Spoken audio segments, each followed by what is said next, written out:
So guys, lalakad kami. Mainit. Summer na ulit dito sa San Angelo. O kaya sa buong US, summer na. Ngayon pupunta kami doon sa Abilene na. So yun guys. Yun. Abilene State Park. What's in Abilene State Park?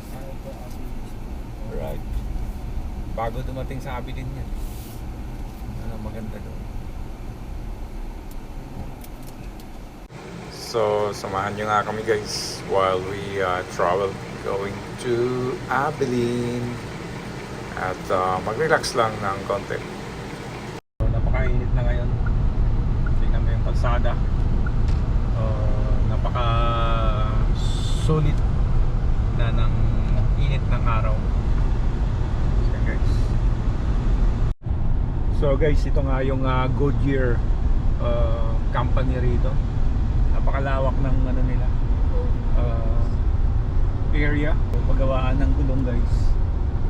Tsaka testing ng gulong. Kita mo yung mga oval nila dyan. Itong area na to medyo bulo-bundokin din. Yan, paakyat kami.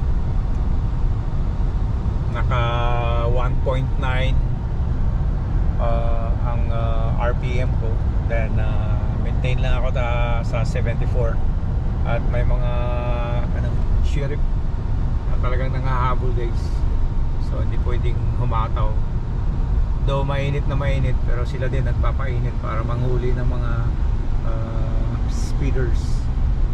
Maganda rito guys kasi may mga may mga puno-puno, then green pa talaga siya. Yan, ang area na to going to Abilene, Texas. Karatig na lang namin dito sa area namin, city. Sa 1 hour and 40 minutes lang ang ride at 120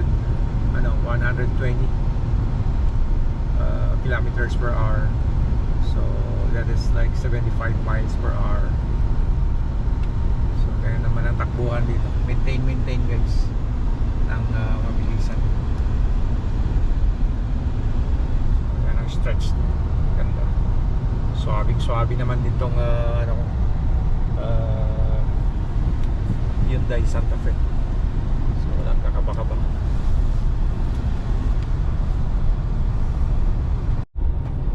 At guys, tingnan nyo yung bundok-bundokin niya, ganda.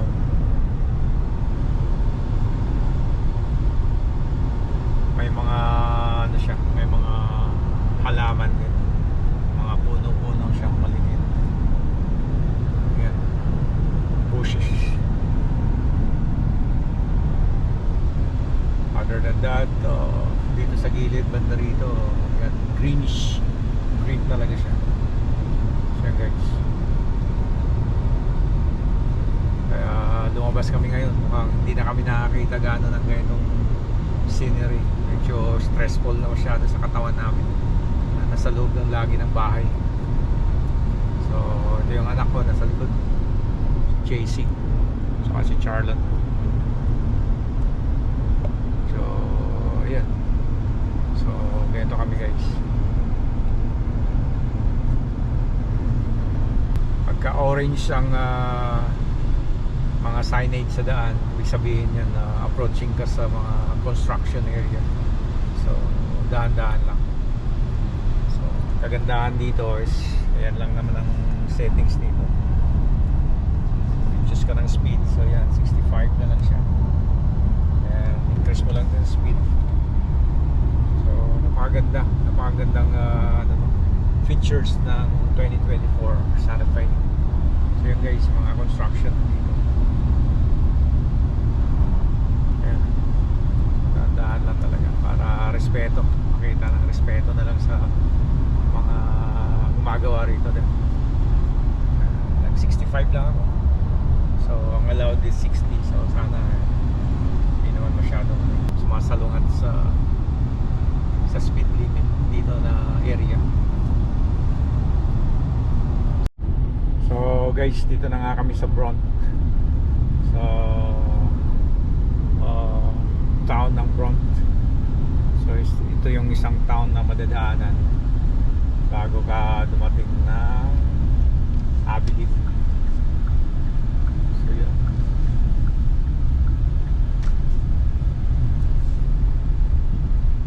Yan guys, tahimik din na town, maliit lang, pero progressive din daw kasi puro mga farm yata nandito sa paligid nito. Kasi pagka yung ibang town na talagang tahimik guys, mukhang wala ng tao, kumbaga mga bahay na lang, parang ghost town na talaga siya. So ito naman may mga establishment na magaganda yan. So ibig sabihin ongoing pa ang business at ang kalakaran dito is tuloy-tuloy pa. Yan guys, so update mamaya guys ulit. Ito yung town ng Bront. May mga Dollar General na tindahan, mga groceries na medyo malaki-laki. May restaurant din dyan.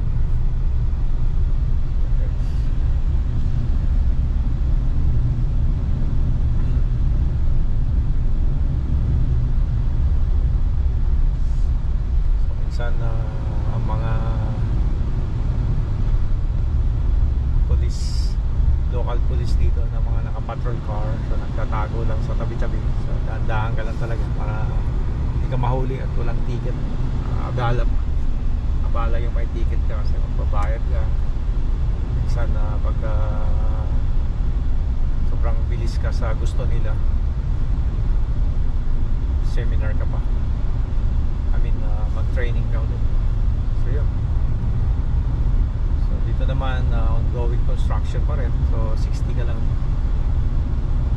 ngayon, naka 55 lang.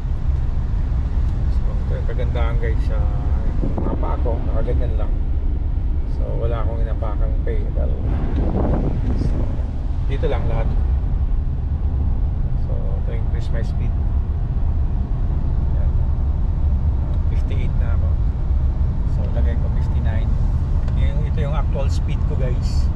Ito yung nakaset ko na speed limit. Yan yung RPM ko.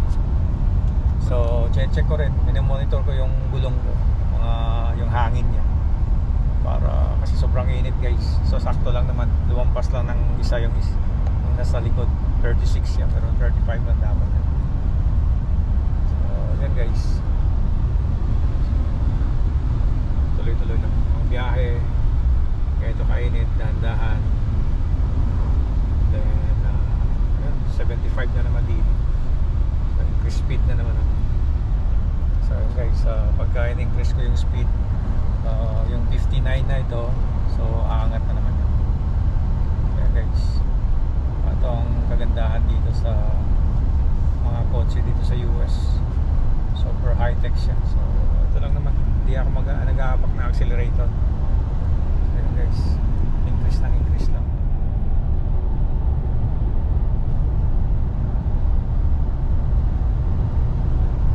naka 75 na naman ako. So yun guys, ang lalawak ng mga farm dito, patag hanggang dito sa kabila.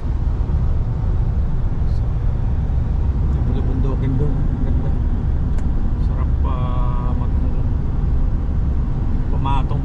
Kitang kita siguro yung Abilene sa Bront. Nice.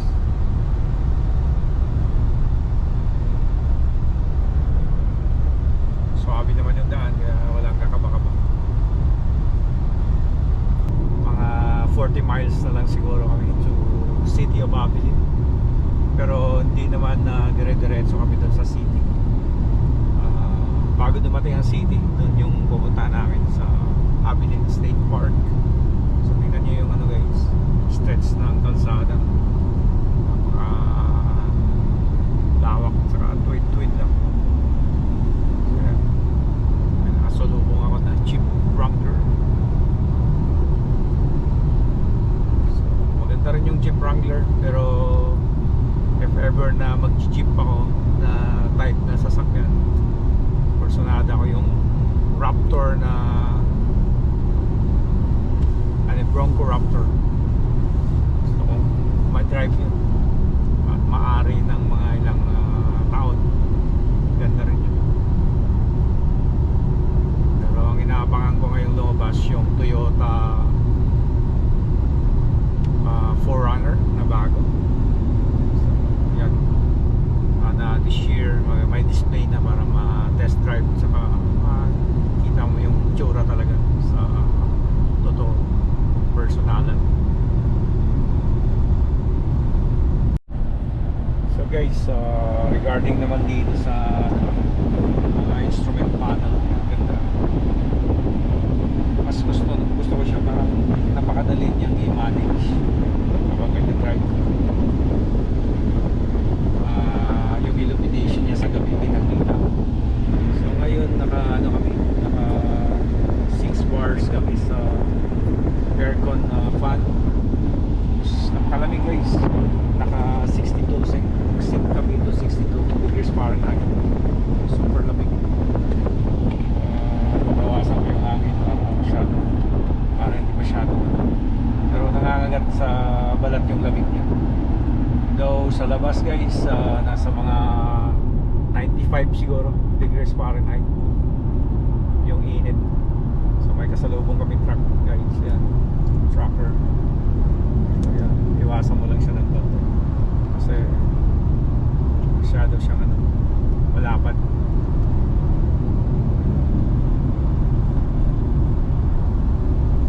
Ganda rito guys, greenish talaga. Fresh ang hangin dito. Daw mainit pero fresh. Kasi syempre wala namang ganong pollution dito. So dumadaan na kami rito guys sa plantation ng tawag dito, solar. So, yan, napakalawak din guys. Solar solar plant dito sa bandang Abilin.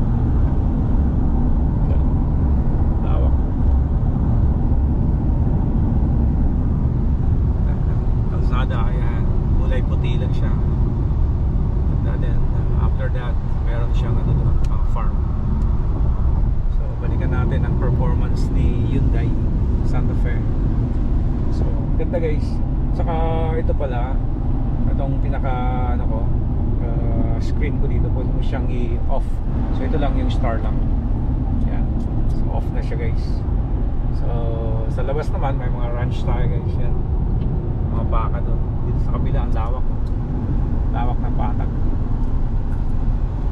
Malapit na kami sa bandang likuan ng tawag dito, Abilin State Park. So may highway din dun sa taas, intersecting to this highway na going to Abilin. So guys,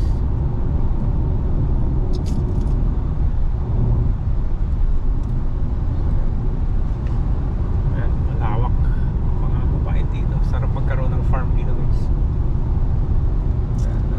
Pagka Pilipino naman, alam mo namang napakasipag mungkalin ng Pinoy yan.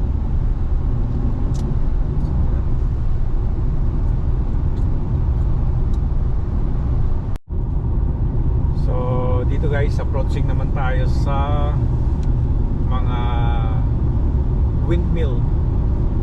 So parang plantation din ng windmill to dito na area. Malakas ang hangin dito kaya yun, ginagamit nila. So daanan ng hangin dito sa area na to. So, napakadaming windmill naman dito. So yan guys, lawak yan. Hanggang doon yan sa mga kabilang dulo. Yun, hanggang doon yan.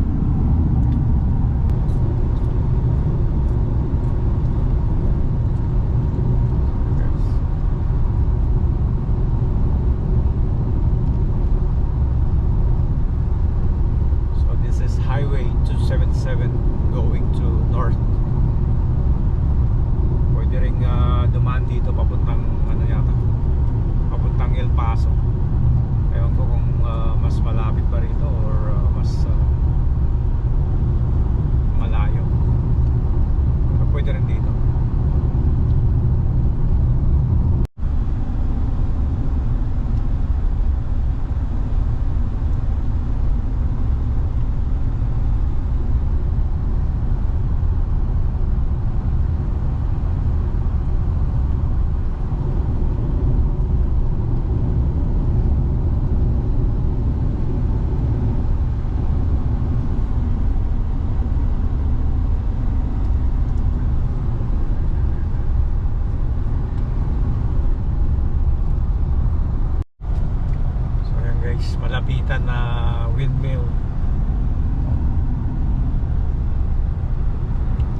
ilang megawatts of kuryente rin ang harvest na kami na hahatid niya para sa lugar na ito. So tipid, diba guys? Malaking ang investment magpapatayo ng ganyan, pero napakalaking tulong para sa area.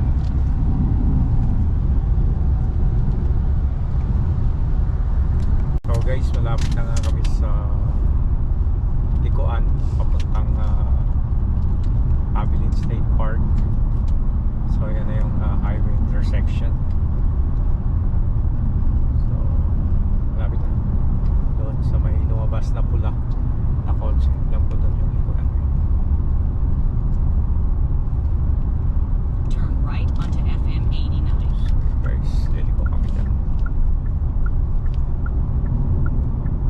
Ito yung intersection guys, going to yan, papunta din pala sila doon. So yun guys, alright, okay. In 7.5 miles, turn right onto Park Road 32. Right. So ayan, may mga branch dito na maliliit. Ang kabayo nila guys, lalaki. So speed limit dito 60 lang. Okay. Buffalo Gap. So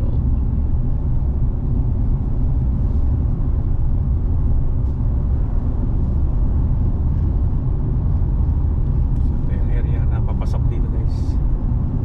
So may mga tawiran dito ng usayan pag ganyan ng sign.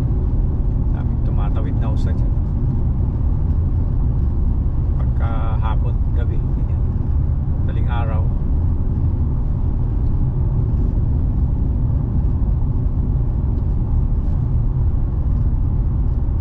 So, may mga offices pa din pala dito.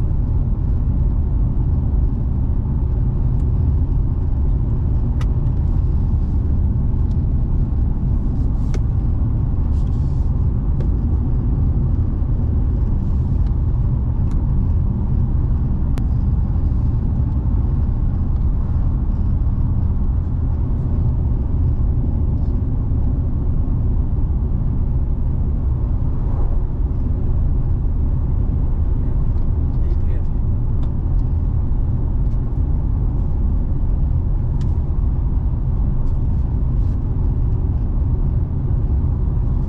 Kaya mo siya. So guys, ganda ng view rito. Ganda ng daanan. Baba, taas. Guys, may bangin dito sa gilid.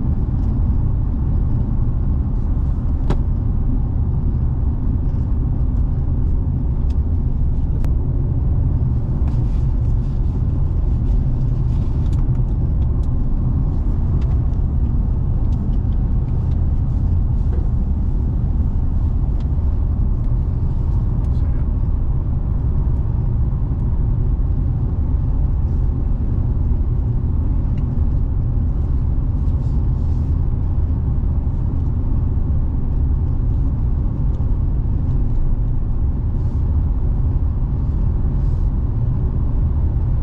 So guys, ganda ng view rito. Ang kita mo.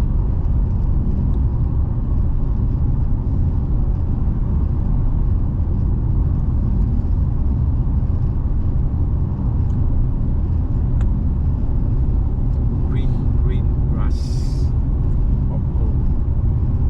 So yun, green na green pa rin. Ganda ng area rin. Countryside talaga siya, countryside.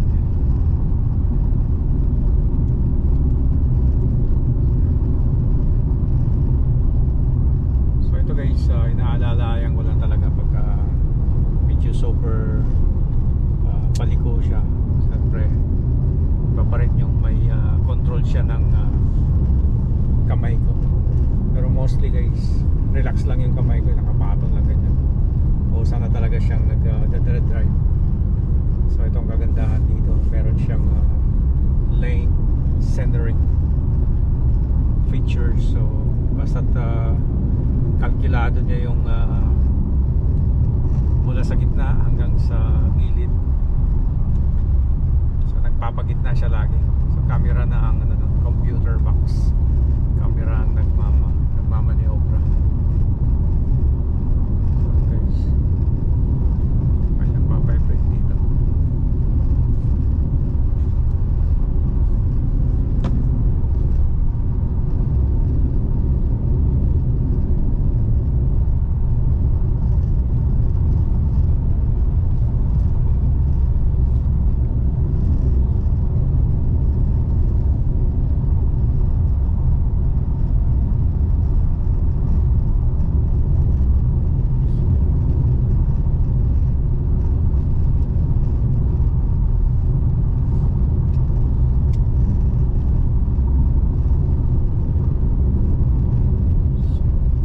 Layo pa yata.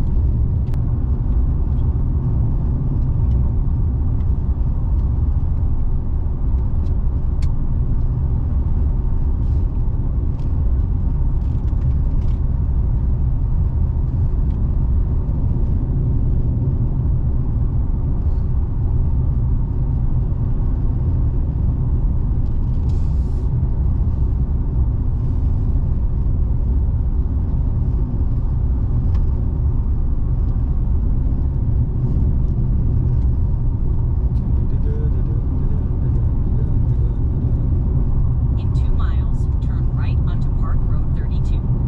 Turn right, Park Road 32. Okay, 2 miles more.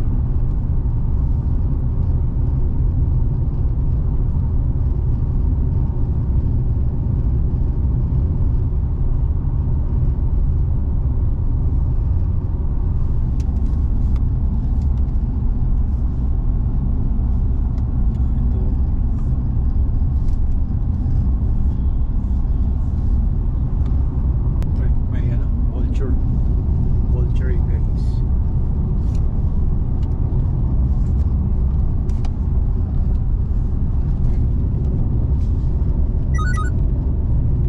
Alright.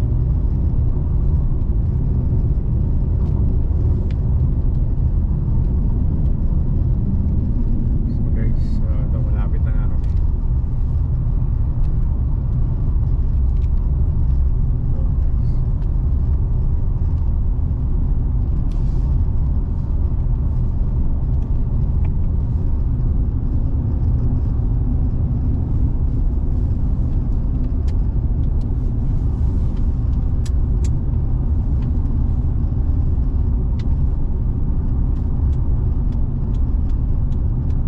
so update guys, malapit na kami.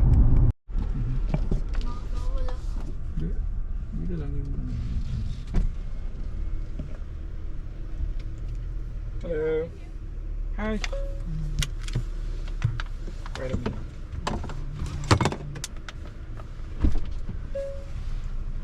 Hello. Hi there, how can I help you? We're gonna visit your park. We're from San Angelo, and it's our first time here. And Okay. our first year here, I work as a nurse in Shannon, so I want to visit all the Oh, places. okay. So So- you're just here for the day? Yeah, just for an hour, probably, just Okay. to see some of the Alright. center. There is like an entrance for this. Yes. It's $5. $5 if you get my children here. Oh, the kids Right. today's free. Are they free? Yeah, they're already like. You're the only one that has to pay. Okay. I'm going to pretend like you're 12. Yeah, it's Yeah. 12. It's 12 It's right? 12. Yeah. Okay. Right.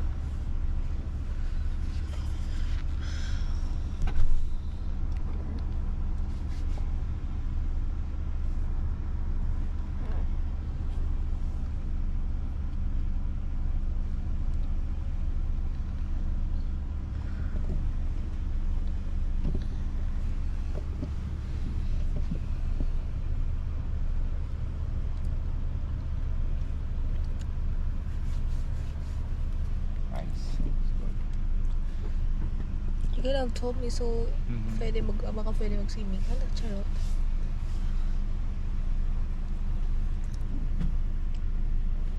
Nice.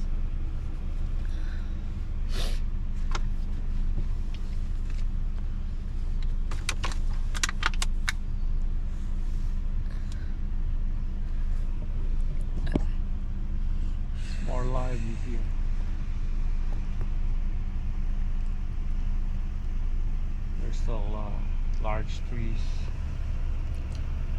green.